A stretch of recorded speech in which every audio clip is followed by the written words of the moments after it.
Justin Bieber? Always take these things with a grain of salt, right? Because sometimes we take a celebrity who makes a great testimony and we set him up as Billy Graham, right? Well, he's not. He's on a journey, but don't you love that authenticity? Where he says very simply, if there's no obedience, there's no faith. If there's no obedience, there's no faith. Here's a guy who has everything. Arguably the most popular pop artist in the world, most recognizable. He has it all. He could have anything he wanted, but where did he find himself? He found himself in a very dark place. He knew about Jesus, but his life didn't reflect it. He wasn't lined up with who Jesus is. He was doing whatever he wanted to do. And isn't that where we'd all like to be, right? I want Jesus, but I want to do whatever I want to do. Right? I want to feel good about Jesus. I want to have that sense that he loves me, that he's going to one day save me, that I'm going to be good, I'm going to be fine. But, I really just want to do what I want to do. So can I have both? Can I have both worlds? And that's what he was trying to do. And he found out, that doesn't work. That really doesn't work. It's not authentic. This morning, we continue our year-long emphasis on making Jesus known, making him known. And we begin a series called Removing the Barriers. Removing the barriers. We've got to understand there are some things in the way between us and God often, and also between us and other people.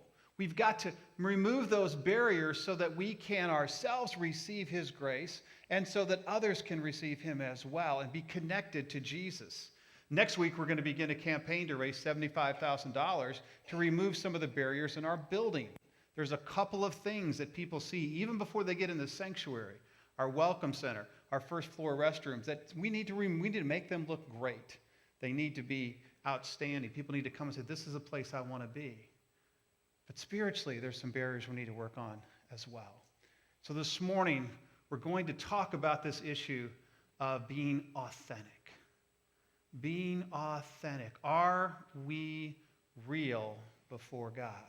And we're looking at Mark chapter 7, beginning in verse 1. Mark chapter 7, beginning in verse 1. And we're looking at this idea that we often kind of want to fake it. We kind of want to be sort of like Jesus, but not really. And we really kind of want to trade some really good things for some not so good things. So go on this authentic journey with me. Mark chapter 7, beginning in verse 1. And the first question we have to ask is one of my favorites. Why isn't everyone as good as me? Right? Why isn't everyone as holy as me? Have you ever thought that? Why isn't everyone as good as me? And the Pharisees come to ask Jesus that in this passage in Mark 7. Jesus has just been wildly successful everywhere, especially just outside of the land of Israel. People are responding to him. They're coming to him. They're just wanting to touch the hem of his garment to be healed. And it's amazing things are happening. And then chapter 7, verse 1 happens. The Bible says this. Now when the Pharisees gathered to him with some of the scribes who had come from Jerusalem, let me stop there. Pharisees, many of you know this, but Pharisees are the religious elite. They are the highest level of religious people in the country. They're the experts. They're the top shelf. They're actually very, very good people. They obey the law. The Pharisees came down from Jerusalem. Well, Jerusalem was headquarters for religiosity. That's where all the religious establishment lived. That's where they worked. That's where they hung out. And they've heard about Jesus. And they've heard that people are following him and they're responding to him. And they said, we got to go down there and check this out and find out why this Jesus didn't first come to us, right? And check us out and make sure that we're on board with what he's doing. He's kind of, looks like he might be a little bit of a rebel. So we need to kind of check it out. And maybe we need to put a barrier up or two around Jesus. Verse 2. And they saw that some of his disciples ate with hands that were defiled, that is, unwashed. For the Pharisees and all the Jews do not eat unless they wash their hands properly, holding to the tradition of the elders. And when they come from the marketplace, they do not eat unless they wash. And there are many other traditions that they observe, such as the washing of cups and pots and copper vessels and dining couches. Sounds like a lot of washing, doesn't it? And today we feel good about that, right? Because we're thinking coronavirus, right? Hope you all are washing your hands. This is a very good idea. And if you don't want to shake hands or hug anyone today, that's really okay. But this has nothing to do with disease. What this washing had to do with was we want to make sure that we ceremonially wash off the world, right? And so we want to make ourselves as holy looking as we possibly can. So we're going to do some outward things to make us feel holy. And not only that, we're going to impress it or impose it on others as well, right? I want to make it hard for everyone. And this comes from the early law that had, this was what the priests were supposed to do before they offered sacrifice. They were supposed to ceremonially wash, and they did all this fancy kind of washing.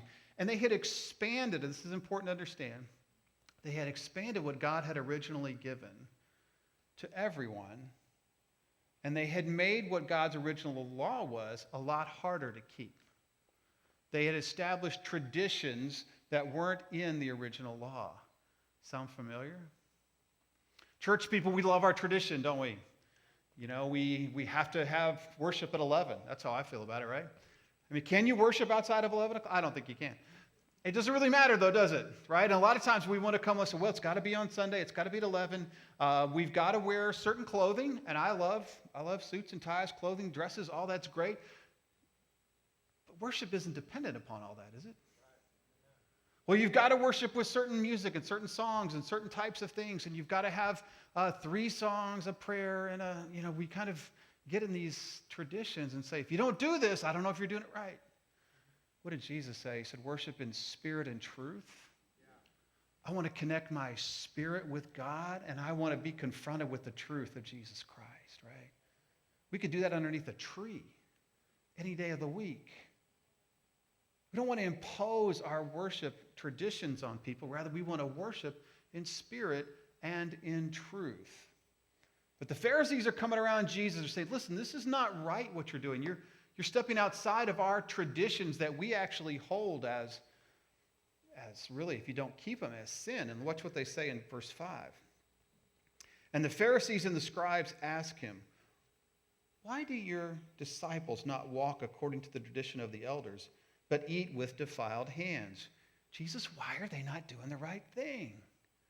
Why is that? We're pretty righteous. We're pretty self-righteous. Why are they not doing that? Why are they not as holy as us? I love what the Great Awakening preacher George Whitefield said in his sermon, The Method of Grace. He says, before you can speak peace in your heart, that is, before you can be saved, you must not only be made sick of your original and actual sin, but you must be made sick of your righteousness, of all your duties and performances. There must be a deep conviction before you can be brought out of your self-righteousness. Get this. It is the last idol taken out of your heart. Feel that for a minute. Our own sense of goodness, of self-righteousness, that I'm a good person. Don't you hear that all over culture today?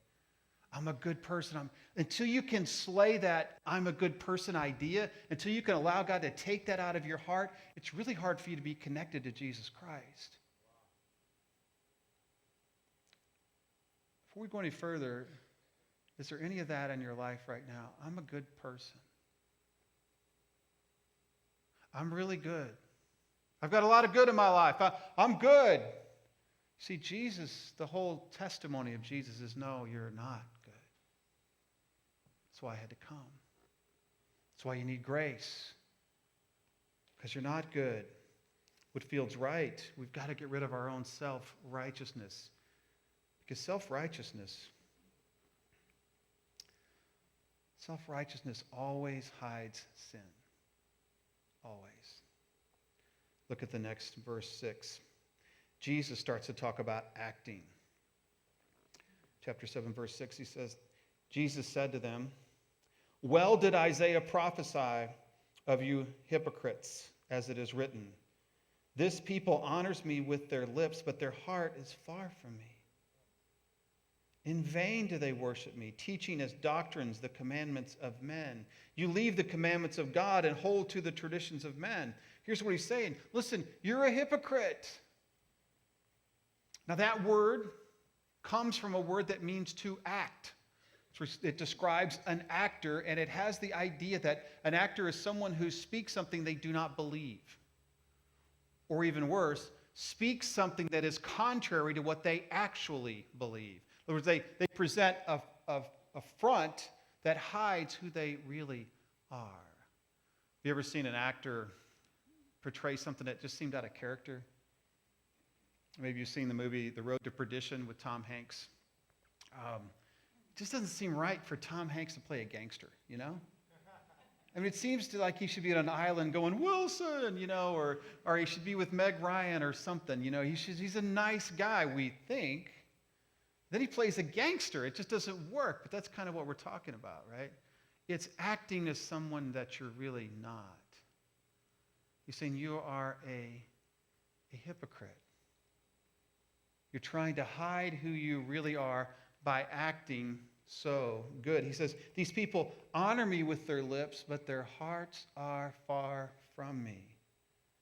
He says, in vain do they worship me, teaching as doctrines the commandments of men. In other words, you've taken away my law and you've replaced it with your traditions and your ideas. You've gotten out of doing something you should do by saying you're doing something really amazing.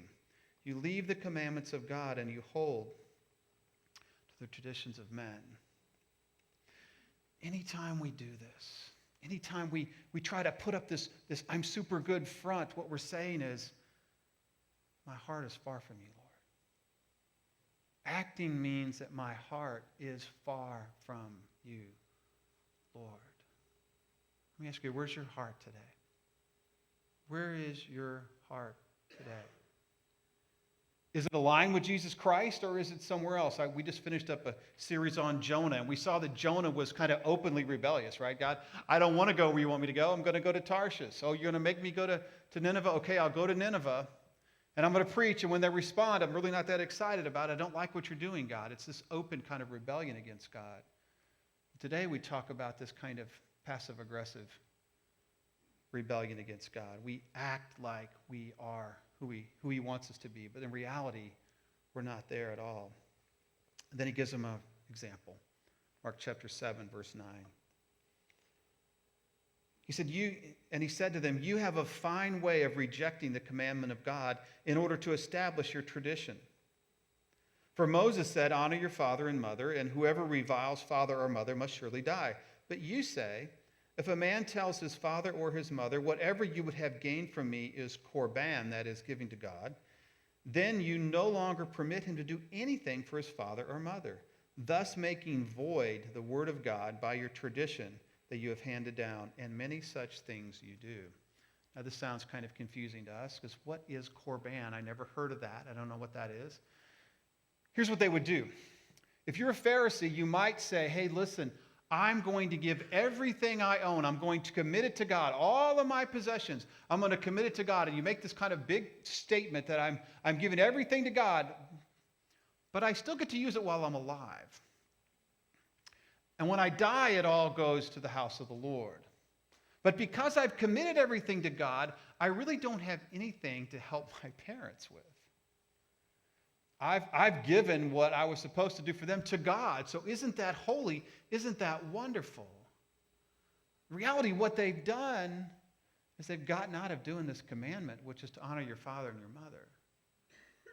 They have done something that appears to be really super wonderful, but it allows them to get out of doing something they didn't want to do. You ever done that? Maybe it goes like this today. You know, I'm a really hard worker, so I have a right to sleep around, right? Or I'm really good in a lot of my ways, so I have a right to act on these desires that are against God. Most of my life, or what I love in our culture today is, I really love animals, and I think if you disrupt a turtle's nest, that you should go to jail. Oh, but, if you want to kill a baby, that's okay.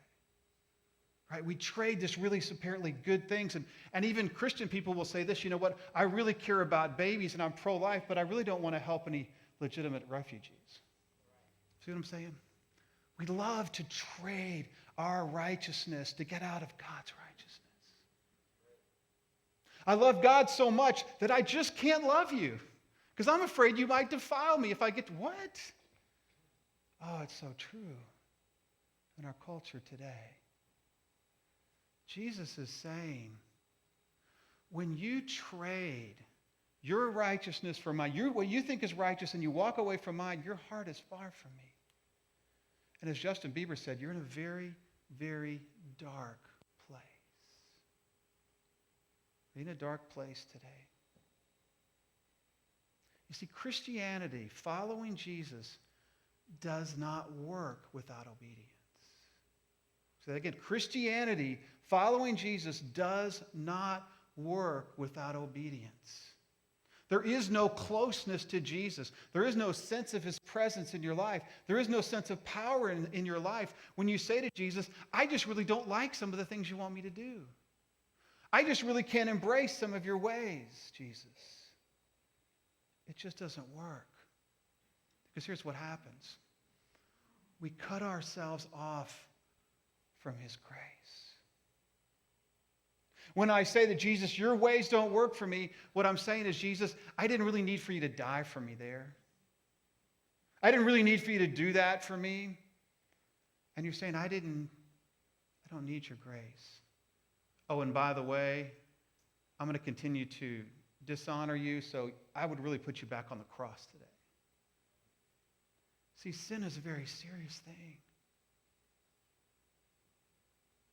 It's not super holy to say, I think sin is wrong. Because sin separates us from the grace of Jesus Christ.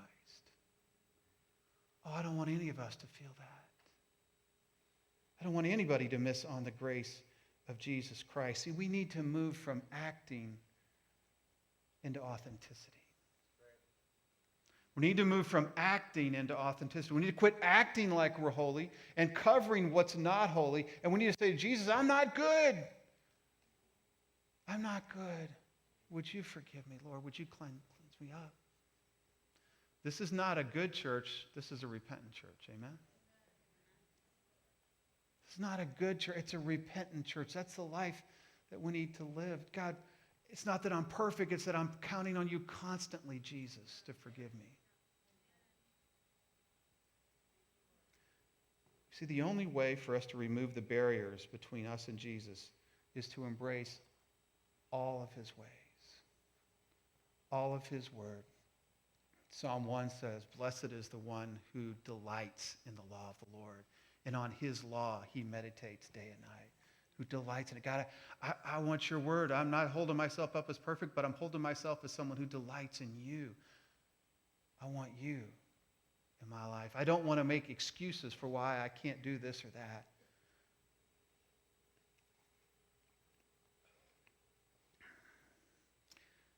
In just a few minutes, the opportunity to receive the Lord's Supper, to receive the cup and the bread. And in doing so, we're saying this body was broken for me. This blood was spilled for me. I needed it. I am not good, and I needed God's grace to pour over me through Jesus Christ. Please, please, please, do not take these elements if that's not where you are. Don't say to Jesus, I want to take this. This does not cover your sin from last week, so you can sin again next week. It doesn't work that way. Christianity does not work without obedience. Rather saying, God, I submit myself completely to you. I'm not going to try to be good this week to make up for it last week. God, the only one that can make up for my sin is Jesus Christ and his blood.